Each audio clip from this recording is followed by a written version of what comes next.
अपने बोर्ड में भी हटवा दिया हुआ है ना। तो फिलहाल अगर देखा जाए तो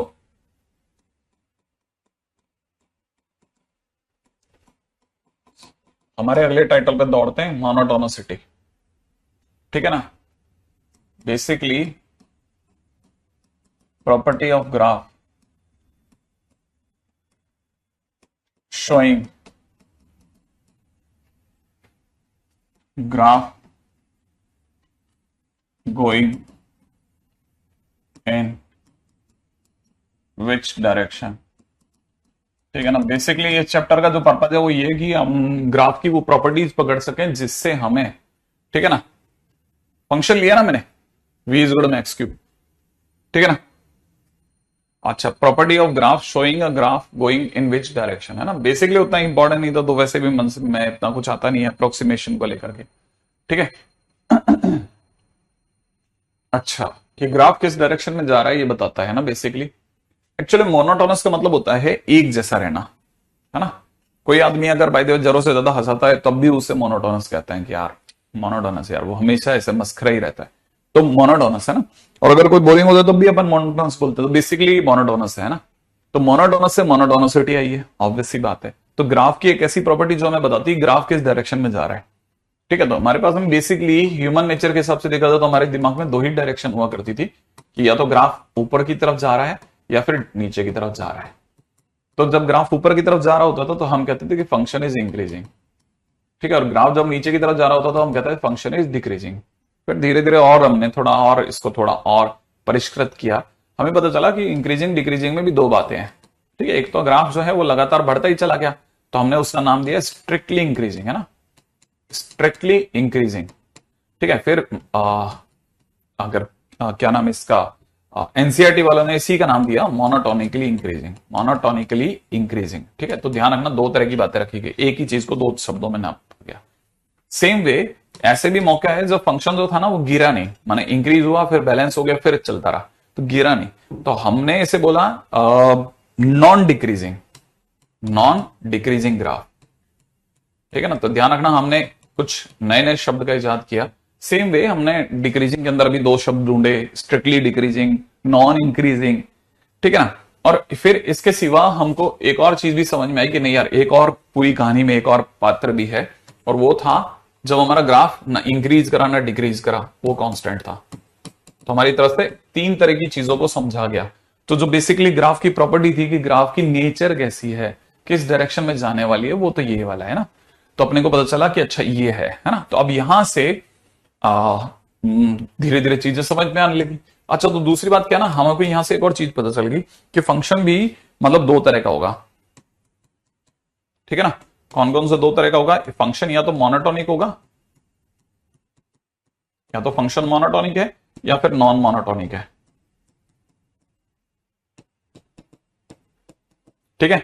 मोनोटोनिक कैसे हुआ, मोनोटोनिक ये वाले, ये सब लोग मोनोटोनिक है, ठीक है। ये सब लोग मोनोटोनिक है, क्योंकि हमारे पास एक और चीज निकल के आई कि यार ये भी गड़बड़ है, ये तो सोचा ही नहीं था। क्या मोनोटोनिक का मतलब होता है कि ग्राफ या तो इंक्रीज कर रहा है या डिक्रीज कर रहा है, ठीक है ना, इंक्रीजिंग और डिक्रीजिंग। देखो जब मैं इंक्रीजिंग और डिक्रीजिंग बोल रहा हूं ना, तो इंक्रीजिंग में पूरा सेगमेंट शामिल हो गया, स्ट्रिक्टली वगैरह वगैरह सब, ठीक है। डिक्रीजिंग बोला तो स्ट्रिक्टली वगैरह वगैरह सब, डिक्रीजिंग वाले भी शामिल हो गए। तो इंक्रीजिंग या डिक्रीजिंग करा तो हमने कहा मोनोटोनिक है। फिर हमारे को पता चला कि नहीं, कुछ ग्राफ ऐसे भी हैं जो आधे टाइम इंक्रीज कर रहे थे फिर आधे टाइम डिक्रीज कर गए। भाई आधे टाइम ऊपर की तरफ जा रहे थे, आधे टाइम पे नीचे की तरफ आ रहे थे, तो मतलब ये कि some time increasing some time decreasing. जब दोनों तरह का नेचर हो तो हम उसे नॉन मोनोटोनिक बोलने लगे। क्या बोले, some time increasing some time decreasing. जब ये दोनों डुअल नेचर है ना, दोनों नेचर रख रहा है। अगर दोनों नेचर रख रहा है तो उस केस में हमने उसे नॉन मोनोटोनिक नाम दे दिया। ये बहुत काम की बातें थी जो बेसिक में पकड़ में आई कि फंक्शन कैसा है, ठीक है। अब ये कांस्टेंट बिल्कुल अलग है, constant is all together different, तो constant is not the part of the chapter right now, ठीक है। The only part of the chapter is this, ये वाला सेगमेंट जो है ना, ये पूरा चैप्टर का सेगमेंट है, ठीक है। अच्छा, फिर हमने इसमें इंटरवल भी डाले, इंटरवल के बाहर भी सोचा, पूरे आर में सोचा, फिर इसके फलाना सेगमेंट करे, हाँ बिल्कुल साइन एक्स की तरह से, लाइक साइन एक्स है ना। आप चाहो तो एग्जाम्पल के तौर पे साइन एक्स ले सकते हो, उसमें बहुत अच्छे एग्जाम्पल है साइन एक्स का एग्जाम्पल। ठीक है, फिर हमको मतलब ओवरऑल फंक्शन समझ में आया। फिर हमारे को लगा यार इसकी एक कोई थ्योरी होनी चाहिए कि कैसे आखिरकार थ्योरेटिकली हम फाइनली इसको फाइनलाइज कैसे करें, कि ये फंक्शन कैसे आखिरकार मैथ्स में कैसे प्रूफ करें। ठीक है ना। तो फिर हमने थोड़ा दिमाग लगाया। ठीक है, और इसको कैसे करा गया उस पर आते हैं जल्दी से, है ना।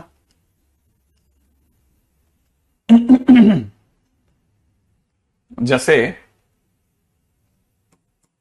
पॉइंट नंबर 3 पे आते हैं, मोनोटोनोसिटी इन इंटरवल।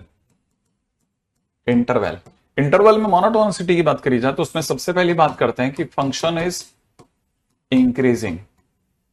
ठीक है, इंक्रीजिंग पूरा ही लिख देते हैं, इंक्रीजिंग। अगर फंक्शन इंक्रीजिंग है तो फिर हमने ऐसा कुछ वाला ग्राफ बनाया कि भाई ये वाला फंक्शन का ग्राफ बना लो। ठीक है, इसको मैथ्स में कैसे प्रूफ करा, हमने प्रूफ करने के लिए लिए 2 पॉइंट्स, किसी भी इंटरवल में x1 x2 करके 2 पॉइंट ले लिए। x1 पर जब हमने फंक्शन की वैल्यू निकाली तो हमें पता चला fx1 वैल्यू आ रही थी और x2 पे फंक्शन की वैल्यू fx2 आ रही थी। तो हमने देखा जैसे जैसे हम x को बढ़ा रहे थे वैसे वैसे हमारा fx1 fx2 fx3 ऐसे बढ़ता जा रहा था। तो जब भी x को बढ़ाने पर, माने इनपुट को बढ़ाने पर आउटपुट बढ़ता चला जाए तो हमने फंक्शन को इंक्रीजिंग नाम देना चालू कर दिया। राइट है।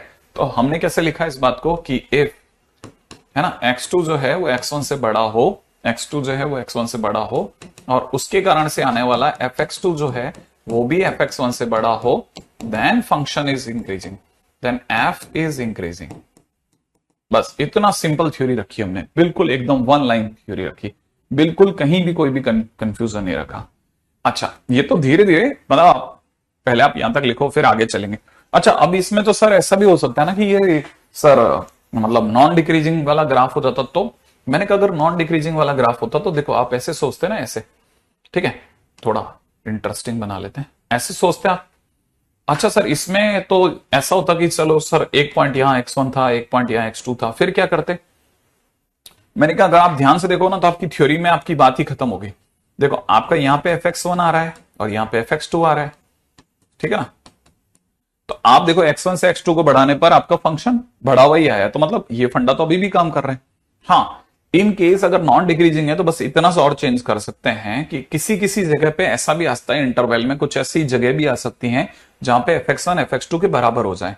ठीक है, तो हम क्या बोलते हैं कि इफ, ठीक है ना, x2 greater than x1 and fx2 is greater than equal to fx1, ठीक है, then function is non decreasing. Non decreasing, ठीक है, नॉन डिक्रीजिंग। ठीक है, then function is non decreasing.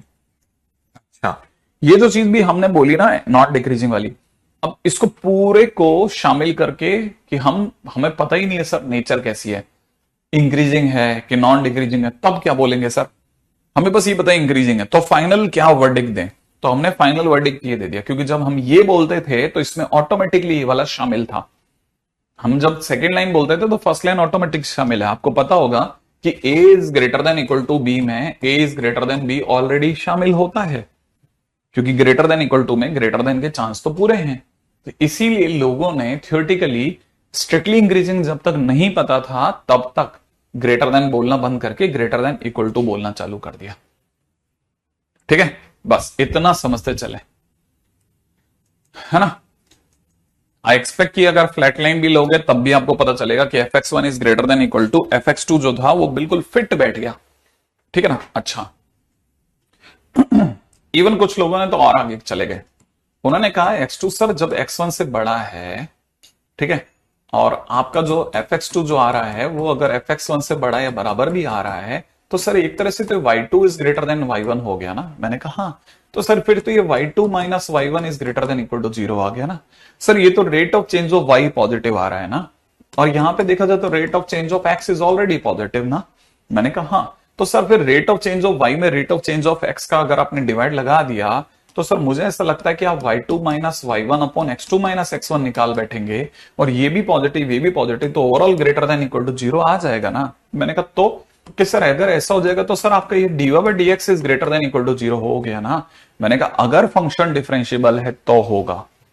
मैंने कहा हाँ, अगर फंक्शन डिफरेंशिएबल है तब आप ये सही कह रहे हैं। अगर मान लीजिए फंक्शन का टूटता टटता भी है, ठीक है, तब भी है ना, तब हम dy dx को मना कर देंगे। अच्छा, मतलब ये जो डेफिनेशन है बेसिक डेफिनेशन है, ये टूटने फूटने सबसे बची हुई है, लेकिन ये तब काम करती है जब फंक्शन न टूटा हो न शार्प रख रहा हो, माने फंक्शन डिफरेंशिएबल हो। इसीलिए dy बाई dx का यूज हर जगह नहीं होता, बेसिक का यूज हर जगह होता है ना, बेसिक का यूज हर जगह होता है। तो याद रखना, हमने थ्योरी को दो हिस्सों में बांटा, ठीक है ना, basic definition and definition depends on derivative. तो याद रखना, मोनोटोनिसिटी की अगर बात की जाए तो अगर भाई देव आप इंक्रीजिंग की बात करते हैं तो इंक्रीजिंग नेचर के लिए हमारे पास में दो रास्ते होंगे, basic definition based, basic definition based, एक तो ये रास्ता है और दूसरा रास्ता क्या है, डिपेंड्स ऑन डेरिवेटिव या फिर बाय डेरिवेटिव। अगर फंक्शन इंक्रीजिंग है तो फंक्शन के इंक्रीजिंग होने पर x2 जब x1 से बड़ा होगा तो fx2 fx1 से बड़ा या बराबर आ सकता है। ये डेफिनेशन पहली कहती है बेसिक डेफिनेशन। और डेरिवेटिव वाली डेफिनेशन कहती है कि if fx is increasing in a, b then f dash x is greater than equal to 0।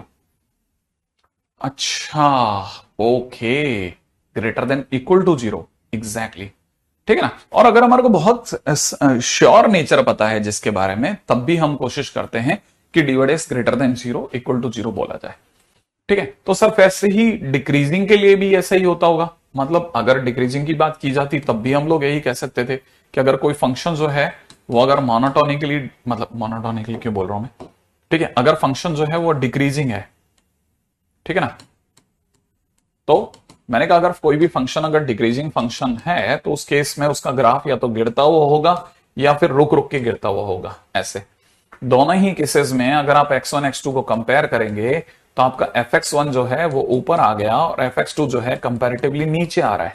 तो यहां पर अगर देखा जाए तो x2 जरूर x1 से बड़ा आपने डाला, but it implies that fx2 is छोटा आ गया fx1 से, और यहां पे हो सकता है बराबर भी ले लो आप।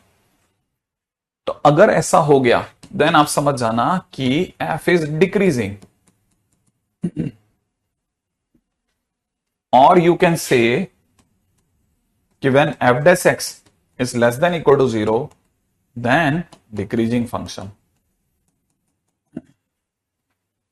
डेरिवेटिव पे या दोनों तरीके से। अब दूसरी बात पे बात करते हैं, फटाफट फटाफट छोटी छोटी बातें जो भी है सल्टा सुल्टू के साइड करते थे आप। और क्या ऐसी बात थी जो मेरे भी मन में आई थी, हाँ अब देखो एक और बात बहुत अच्छी मन में आई थी, ठीक है ना, ये इसकी पोल पट्टी खोलने वाली दो रिमार्क है, ठीक है ना। x1, ठीक है, आपको मैंने x2 सिखाया तो x2 ग्रेटर देन जब x1 होता है और fx2 अगर fx1 से बड़ा आ जाए देन हम बोलते हैं कि फंक्शन इज इंक्रीजिंग, है ना भाई। अगर x2 जो है वो x1 से बड़ा फेंकने पर fx2 उल्टा छोटा आ जाए, ठीक है ना, ठीक है, देन फंक्शन इज डिक्रीजिंग। ये हमने पढ़ लिया, ठीक है, और हम इसे डब्बे में डाल रहे हैं, ठीक है। अगर हमने इसे डब्बा पैक करके दे दिया तो आपकी नजर में, ठीक है, ये डब्बा हो गया पैक, लेकिन लेकिन लेकिन लेकिन लेकिन लेकिन कांस्टेंट फंक्शन हमारे चैप्टर में नहीं है, मोनोटोनिकली में हम दूसरी बात करते हैं, तो कृपया कांस्टेंट को जबरदस्ती नहीं लाएं, इसे तो ये तो चीज थीमलेस हो जाएगा ना। अब यहां पे जिस चीज पे आप नजर होनी चाहिए ना, यहां से वो डेफिनेशन आई है जो ये कहती है कि जैसा x2 और x1 के बीच में इनइक्वलिटी का साइन है वैसा ही fx2 और fx1 में इनइक्वलिटी का साइन मेंटेन रहा, ग्रेटर देन ही रहा। माने अगर फंक्शन इंक्रीजिंग होता है तो फंक्शन के अप्लाई करने पर, f के अप्लाई करने पर साइन ऑफ इनइक्वलिटी में कोई चेंज नहीं आया, परंतु फंक्शन अगर डिक्रीजिंग है तो x2 यहां पे x1 से बड़ा था लेकिन fx2 जो था वो उल्टा हो गया, माने साइन ऑफ इनइक्वलिटी चेंज हो गया यहां। तो यही बात यहां से निकल के आई कि if function is decreasing, then whenever it is applied or removed, ठीक है, it change sign of inequality, ये साइन ऑफ इनइक्वालिटी को चेंज मारता है हमेशा। ठीक है, मेरा तो ख्याल है शायद ऐसा होगा। ठीक है, अब आगे बढ़ जाते हैं। whenever function is decreasing then sign of inequality is this one। अच्छा, अब देखो ये जैसे एक क्वेश्चन है। ठीक है सर, जैसे मतलब अगर मान लो जैसे मैंने फंक्शन ही ग्रेटेस्ट इंटीजर x ले लिया, ठीक है ना, f x is equal to में ग्रेटेस्ट इंटीजर x इन सपोज जैसे किसी ने मुझे 1 से 5 दिया, इंक्रीजिंग और डिक्रीजिंग, इंक्रीजिंग या डिक्रीजिंग है, ऐसा क्वेश्चन फिर भी बहुत अच्छा होता। ठीक है, तो आपको मजा आएगा इस बात को जानने में कि आपके सामने अगर कोई फंक्शन बनाता है तो देखिए ग्रेटेस्ट इंटीजर का ग्राफ जब बनेगा तो ये वाला ग्राफ बनेगा मेरे दोस्त, यही तो बनेगा, है ना। तो आप सोचो कि आप 1 से लेकर के और 5 के बीच में खड़े हो, ठीक है, 1 से 5 तक जा रहे हो और बीच में आप कहीं पे भी x1 x2 सोच रहे हो। ठीक है, तो जैसे आपने यहां पे x1 सोचा और यहीं सर मैंने x2 सोच लिया, तो सर यहां तो fx1 fx2 के बराबर हो गया। अब किसी ने x2 अगर आगे सोचा तो बड़ा हो गया, तो इसीलिए यहां पर अगर आपका x2 अगर x1 से बड़ा है, ठीक है, तो आपके पास में दोनों पॉसिबिलिटीज हैं, fx2 जो है वो fx1 के बराबर भी आ सकता है और बड़ा भी आ सकता है। इसलिए this function is increasing function. सही है ना, दिस फंक्शन इज इंक्रीजिंग। याद रखना, इंक्रीजिंग में मैंने स्ट्रिक्टली इंक्रीजिंग नहीं बोला। ठीक है, this function is increasing. Increasing में नॉन डिक्रीजिंग शामिल होता है। ये बात तो है।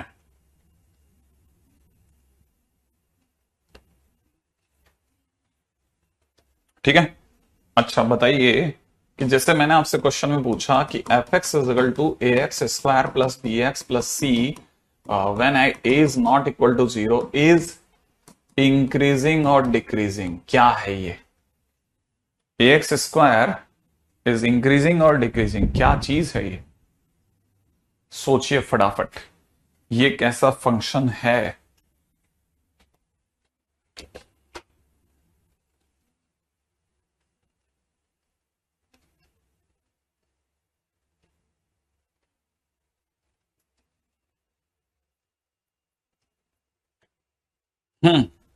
ये फंक्शन अपने आप में नॉन मोनोटोनिक है, नॉन मोनोटोनिक है। याद रखना, शब्दों को खेलना सीखो, है ना।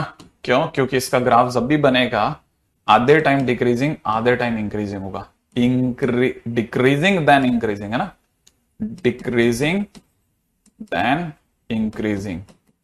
सही है, डिक्रीजिंग देन इंक्रीजिंग है, तो फंक्शन में ये हमेशा नाइदर मोनोटोनिक, इसे नाइदर इंक्रीजिंग नॉट डिक्रीजिंग भी बोल सकते हैं आप बोलना चाहें तो। आगे बढ़ेंगे हम दौड़ करके, ठीक है। अच्छा, अब इसके बाद में कभी कभार पूछने वाला इंटरवल की जगह मोनोटोनिसिटी एट अ पॉइंट पूछ लेता है। Remember it, monotonicity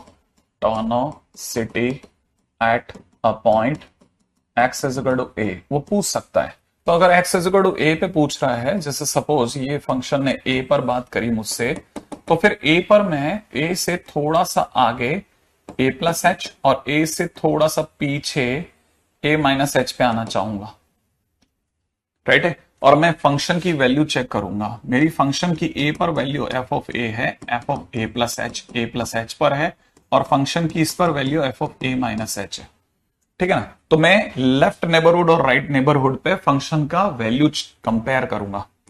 comparing value at left neighbourhood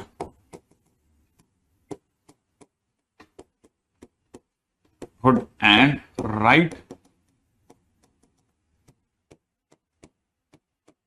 दोनों पे कंपेयर करूंगा, ठीक है। तो मेरे को पता चलेगा फंक्शन की a पर वैल्यू एफ ए आ रही है, और अगर यहां देखा जाए तो f of a plus H की वैल्यू बड़ी है और F of a minus H की वैल्यू कंपैरेटिवली छोटी है। तो मैं बोलूंगा ए पर फंक्शन, है ना। जैसे जैसे मैं एक से लेफ्ट से राइट की ओर आ रहा हूं, लेफ्ट से राइट की ओर जा रहा हूं, मेरा पेन ऊपर जा रहा है। लेफ्ट पेन नीचे थी, फिर ऊपर ऐसे। तो मैं ए पर अगर देख रहा हूं तो धीरे धीरे मेरी वैल्यू ऊपर शिफ्ट हो रही है, तो वैल्यू ऊपर की ओर जा रही है, ऊपर की ओर, ठीक है ना, जा रही है, ठीक है ना। Implies function is increasing at x is equal to a, ठीक है। तो अगर ऐसा हो जाए,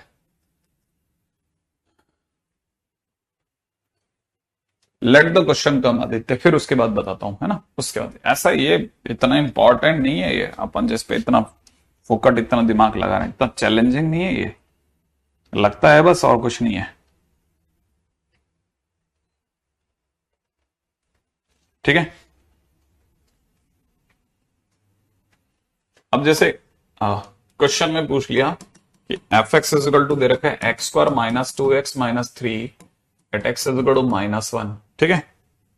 check monotonicity, check monotonicity, monotonicity check करके बताओ। तो हम तो डेरिवेटिव को यूज करेंगे ना, एफ डैश एक्स, इसका कितना आ जाएगा 2x माइनस 2।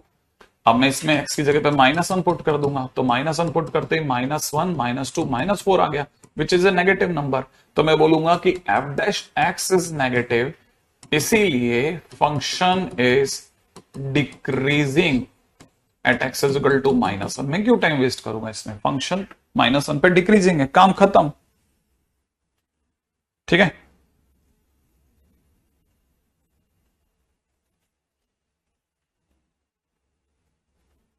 ठीक है, ऐसे ही अगर किसी ने मेरे से कहा कि मोनोटोनिसिटी एट बाउंड्री पॉइंट, ठीक है ना, तो मैं आपको यही राय दूंगा कि compare what ever available, what ever available, ठीक है। कहने का मतलब क्या, जैसे सपोज करिए कि आप राइट बाउंड्री पे खड़े थे और आपका पॉइंट ही यहां पे एक्स, यहां पे ही आ रहा था, पॉइंट जो है वो आपका इसी जगह आ रहा है, सपोज लेट से ये वाली जगह पे आ गया, ये आपका एक्स इज इक्वल टू ए है। अगर ये एक्स इज इक्वल टू ए तो उसका अगला ए प्लस एच हो गया, सही है। तो यहां देख के ही पता चलता है ना कि एफ ए नीचे रह गया और F of A plus H ऊपर आ गया। तो आप जैसे जैसे राइट की ओर चले तो आपका पेन ऊपर जा रहा है ना, ऊपर की तरफ जा रहा है, तो आप यहां पे क्या बोलोगे कि f of A plus H जो है वो बड़ा है एफ ऑफ ए से, इसीलिए, है ना, एक्स इज इक्वल टू ए पर फंक्शन इज इंक्रीजिंग। अगर यही राइट बाउंड्री पॉइंट पर जाकर के इस वाले लेफ्ट बाउंड्री पॉइंट पे चक्कर काटा गया होता और मैं इस पॉइंट को अगर सपोज करो मैंने x is equal to b बोला होता और बी से पहले वाला पॉइंट बी माइनस एच पर मेरी एक वैल्यू एफ ऑफ बी आई होती और यहां से f of b minus h आई होती, तो मैं यहां पे देख के समझ सकता हूं ना कि f of b minus h जो है वो तो सर ऊंचा है, सही है। लेकिन हम हमेशा लेफ्ट से राइट की ओर चलते हैं, तो f of b minus h is greater than f of b, है ना, ठीक है। तो मतलब फंक्शन की बी पे वैल्यू और कम ही हुई ना, लेफ्ट से राइट की ओर आते समय कम वैल्यू हुई, तो left to right, left to right value जो है वो डिक्रीज हो रही है, वैल्यू डिक्रीजिंग, ठीक है। लेफ्ट टू राइट वैल्यू कैसी हो रही है, डिक्रीजिंग, इसीलिए फंक्शन इज डिक्रीजिंग, बिल्कुल लिमिट की तरह से एकदम, है ना। नेक्स्ट पॉइंट के ऊपर बात करते हैं।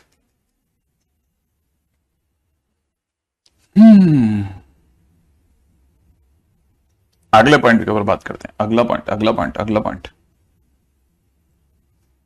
ठीक है। अब इसके अंदर जो सबसे बेसिक लेवल के क्वेश्चन होते हैं ना, सबसे बेसिक लेवल के क्वेश्चन होते हैं वो होते हैं finding interval, find interval.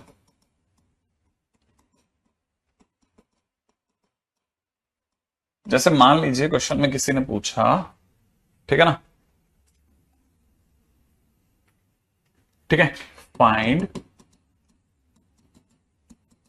Interval in which f x is equal to x to the power 4 minus में 8x क्यूब प्लस में 22x स्क्वायर माइनस में 24x प्लस 21 इज इंक्रीजिंग और डिक्रीजिंग। किस इंटरवल में ये फंक्शन इंक्रीज या decrease कर रहा है, राइट है। तो अगर किसी ने मुझसे इससे पूछा तो मैं क्या बोलूंगा, मैं तो एफ डैश एक्स लेके आऊंगा। इसका एफ डैश एक्स आ जाएगा 4x³ माइनस में 24x² प्लस में 44x माइनस का 24, 4 खट से ने कॉमन लिया जा सकता है, x³ माइनस 6x² प्लस में लकी नंबर 11 माइनस 4 माइनस 6। ओ ये x³ minus 6x² plus 11x minus 6, इसके ब्रेकअप होते हैं x minus 1, x minus 2, x minus 3, ये हो गया। अब मैं इसको नंबर लाइन पे बिछाऊंगा 1 2 3, याद है ना। फिर मैं प्लस माइनस, क्योंकि सबकी डिग्रियां कैसी हैं, ऑड है, तो प्लस माइनस बिछाऊंगा, सही है ना। ये जो भी मैंने बिछाया है ये किसके नाम पे बिछाया, एफ डैश एक्स के, सही है ना। अब एफ डैश एक्स यहां पे देखा जाए तो वन के पीछे, 1 से पीछे है ना, एफ डैश एक्स नेगेटिव है, मैंने फंक्शन डिक्रीज कर रहा था। 1 से 2 में फंक्शन इंक्रीज कर रहा है क्योंकि एफ डैश एक्स पॉजिटिव हो गया। यहां पर 2 से 3 में एफ डैश एक्स नेगेटिव हुआ, मैंने फंक्शन फिर डिक्रीज करा, फिर 3 के आगे फिर से इंक्रीज कर गया। तो अगले ने मेरे से पूछा इंक्रीज कब करा, तो हम बोलेंगे इंक्रीज कब कब करा, 1 से 2 में, ठीक है ना, 1 से 2 में, और फिर 3 से इंफिनिट में, राइट है। अच्छा, और डिक्रीज कब करा, डिक्रीज करा माइनस इंफिनिट से 1 तक यूनियन, ठीक है ना, 3 से यूनियन 2 से 3 में, सही है। अच्छा, अब आते हैं वो लोग जो इस पे ज्यादा ध्यान देते हैं कि सर कौन मतलब ये जो ओपन इंटरवल होगा या फिर क्लोज इंटरवल होगा, कौन सा इंटरवल किस में देना है। मैंने कहा it is simply your choice, purely आपकी चॉइस है। सर दोनों को दे सकते हैं, प्योर दे सकते हो, कोई रोकने वाला नहीं है। आपके मन में आ गया कि सर ये तो क्लोज होना चाहिए, क्लोज लो, लेकिन सर 1 पे तो सर 0 हो जाएगा ना, क्या 0 हो जाएगा, एफ डैश एक्स ना, तो f dash x greater than equal to 0 increasing में होता है, ठीक है ना। अच्छा, मतलब ग्रेटर देन इक्वल टू 0 चलेगा, हाँ, अगर एक आधी इंस्टेंट पे आ रहा है, 1 से 3 तक लगातार, 1 से 2 तक 0 नहीं था, 1 पर और फिर 2 पर 0 है एफ डैश एक्स, और अगर इन 2 जगहों पे 0 है और बीच के अंदर इनफाइनाइट पॉइंट पर लगातार उसकी नेचर इंक्रीजिंग की है, तो इंक्रीजिंग मानेंगे हम। एक आधी पॉइंट को हम कंसीडर नहीं करेंगे, मतलब हम इसमें भी क्लोज दे सकते हैं और इसमें भी क्लोज दे सकते हैं। 3 पर दोनों होगा, 3 पर 0 होगा, वो आप इसको दो या उसको दो, कोई ध्यान देने वाला नहीं है। आप इतना देख रहे हो, दुनिया को मतलब तक नहीं है, उसे इनफाइनाइट पॉइंट दिख रहे हैं। अच्छा, मतलब एक आधी पॉइंट पर चलेगा, यस चलेगा। तो याद रखना, F dash x is greater than equal to 0 when equal to 0 come at a distinct point on a discrete point, ठीक है, then it is okay done। मतलब इसमें कोई किसी को कंफ्यूजन नहीं होना चाहिए, दोनों जगह चलेगा। और आज अपन ने ये बात बोली है तो कल के दिन पे वापस बुलवाना नहीं क्या ना, ठीक है। अब किसी ने पूछा, ठीक है, find interval in which f dash x, sorry f dash x नहीं, fx is equal to x to the power x is increasing or decreasing। Increasing और डिक्रीजिंग कहां हो रहा है सर, x की पावर x पर। मैंने कहा लो अब भी करते हैं ना बात अपन मिल करके इस पे, सही है। कैसे कैसे लो ना, इसका f dash x निकालते हैं, तो इसका f dash x कितना आएगा, x की power x 1 plus ln x आएगा, हाँ आएगा। अब सर ये कैसे पता चलेगा इंक्रीजिंग है डिक्रीजिंग है। दोस्तों देखो, इससे x की वैल्यू जो आ रही है, ठीक है ना, वो आ रही है 1/e, ठीक है। एक बात तो पहली चीज तो ये x is equal to 1/e दे रहा है, ये वाला ब्रैकेट।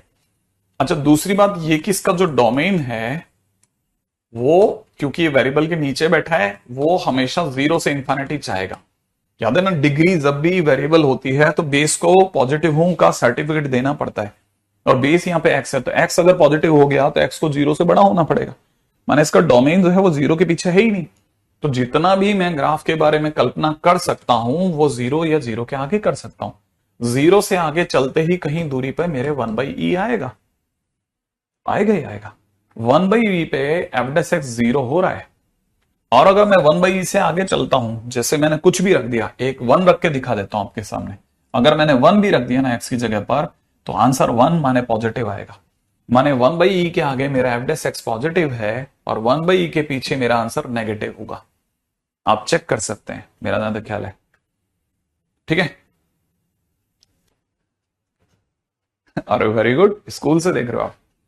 तो 1/e के आगे एफ डेस एक्स पॉजिटिव है, मैंने एक चेक करके दिखाया एक्स की जगह पे 1, तो इसका मतलब ये कि function is decreasing in x belongs to 0 to 1/e। अब 1/e पे क्लोज ओपन, मैं तो दोनों से परे रहता हूं, तो मैं तो यही बोलूंगा, ठीक है ना। और function is increasing in x belongs to 1/e से इनफाइनाइट। हाँ, 0 पर जरूर ओपन होगा क्योंकि 0 डोमेन में आ रहा है, ठीक है ना। मेरा तो ख्याल है आप में से सभी लोगों को ये वाली बात एकदम सही लग गई होगी, समझ में आ गई होगी, ठीक है। इतना मुश्किल बातें अपन नहीं कर रहे थे।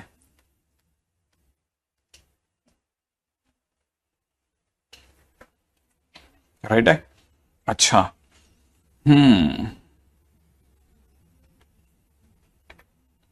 अगला, बाकी अपन कल करते हैं।